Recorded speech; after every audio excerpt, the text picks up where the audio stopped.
Biyaheng Antipolo tayo guys. So pupunta kami ng Antipolo guys, sa simbahan ng Antipolo. So nandito na kami ngayon sa along Marcos Highway. At binabaybay namin yung Marcos Highway papuntang Sumulong, Masagana. At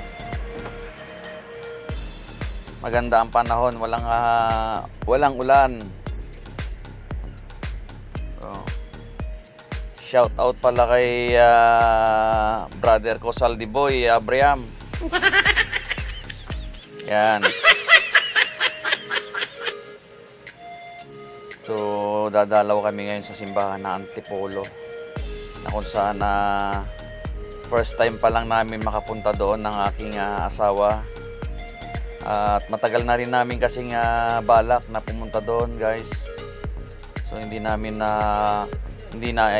natutuloy-tuloy gawa nga ng minsan busy rin sa trabaho. So nabigyan kami ngayon ng pagkakataon guys na dumalaw doon at puntahan namin. At marami kasing nagpupunta doon na mga nagmumotor. Sabi nga nila maganda daw yung Antipolo Church. Yan guys. Yan, yung mahaba pala yan guys. Ano yan, daanan ng MRT papuntang Masagana. Hanggang doon lang naman yung MRT na.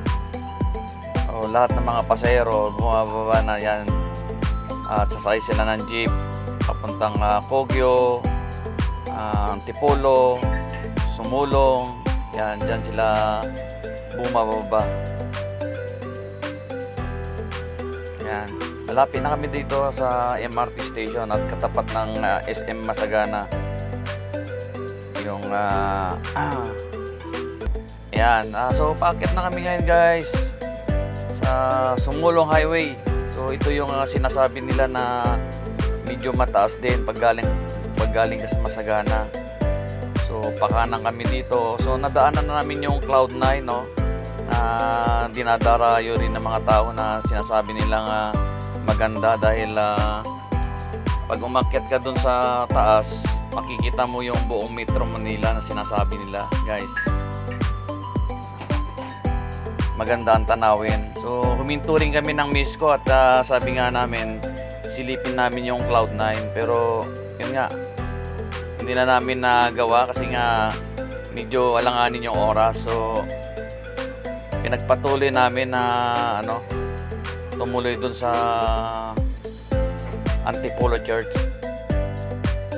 Ayan. So, binabaybay naman yung Sumulong papuntang Robinson, Antipolo.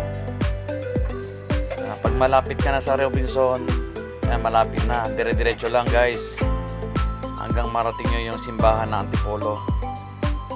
Actually hindi namin alam yung nagtanong-tanong na lang guys yung simbahan ng Antipolo dahil first time nga namin. So gusto lang namin talaga makadalaw na miss ko. At makapagsimba man lang kahit medyo matagal din na hindi kami nakapagsimba. So gusto talaga namin makapagsimba sa simbahan ng Antipolo guys. So dahan-dahan lang naman yung takbo namin guys dahil mahirap na dahil mabibilis yung mga sasakyan dito guys, lalo pag yung pababa. Medyo marami rin paliko, marami rin mga subdivision guys, may matadaan ng ka-eskwelahan. So marami mga estudyante guys na naghihintay ng kanilang masasakyan. May mga nakahintong jeep, so mga joyride. Yan, marami mga naghihintay sa gilid. So dahan-dahan lang talaga yung takbo mo dito guys.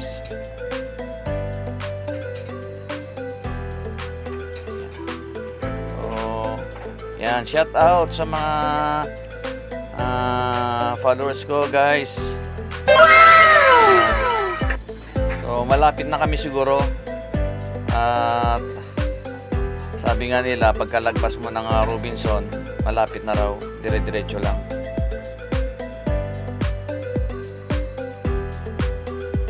Yan guys, so tuloy-tuloy lang. Ang ganda ng panahon guys. Hindi siya mainit. So tuwan-tuwa nga yung miss ko dahil lagi nga nakangiti yung miss ko guys. Gusto niya lagi akong kasama pag nagra-ride kami. So natutuwa din ako dahil sumasama sa akin guys. Talagang mahigpit yung yakap niya sa akin lalo pag medyo mabilis yung takbo guys.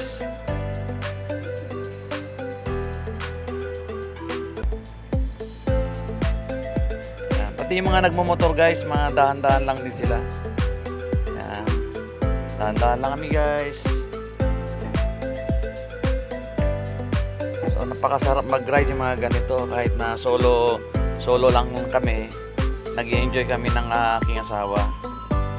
At sabihin lang na kahit na Honda Wave lang yung gamit namin, nakakarating kami ng kung saan.